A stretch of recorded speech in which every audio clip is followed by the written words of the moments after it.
22 кривични пријави, од кои 8 се во Охрид, 4 во Струга, 5 се во Битола, имаме по една кривична пријава на Пониква во Маврово и 3 во Дојран.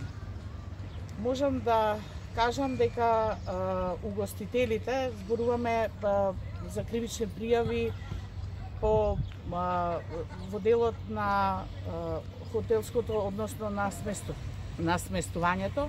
Имаме само една кривична за пречекрување на работно време и 2 кривични за непочитување на протоколот број 8.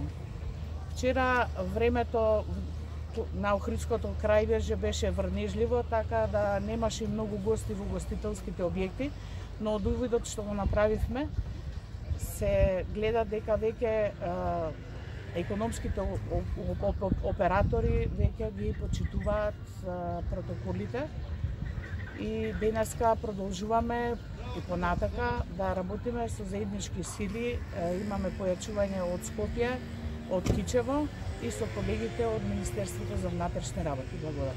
Поделот на продавачи, да, на диво издавале капацитети за продолжение. Да, дивите издавачи имаме само 4 најдени вчера во Охрид, завчера се извинувам. Денеска продолжуваме. Обично собите, односно тие што ги издаваат собите, ги контролираме после 16 часот, кога почнува полицискиот час.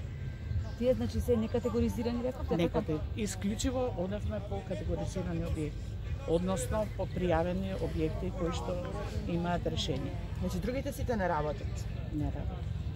Колегите кажуваат дека се издадени и они денеска исто продолжуваат со работа. Колка ви казни ќе добијат? Да, какви казни? кривичните се тоа е се по 260, да.